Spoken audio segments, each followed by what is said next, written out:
আমি ৰুক্মিণী গাঁৱত এতিয়া আহি আছোঁ। ৰুক্মিণী গাঁৱৰ পৰা ডাউন টাউনৰ ফালে। এয়া চব দেখিছেনে? গোটেই ডুবি গৈছে ৰুক্মিণী গাঁও।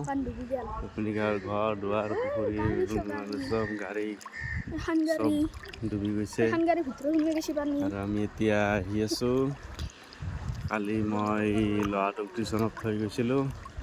সেই টিউশ্যনৰ পৰাই আহোঁতে টিউশ্যনত থৈ যোৱাৰ পিছতে বৰষুণ দিলে। বৰষুণৰ পিছতে এনেকুৱা অৱস্থা, তাক নিবই নোৱাৰিলোঁ। তাক মানে টিউশ্যন মাষ্টৰনী ঘৰতে ৰাখিলে গোটেই ৰাতিটো। এতিয়া মই নিব আহিছোঁ। একদম ইমান পানী, এয়া দেখিছেনে? গুৱাহাটীৰ পানী। এনেকৈ আমি নিব আহিছোঁ পানী খচি এতিয়া আমি পানী খচি এনেকৈ আহি আছোঁ। গাইজ, এই গুৱাহাটীত থকাটো বহুত মুস্কিল, বহুত সমস্যা।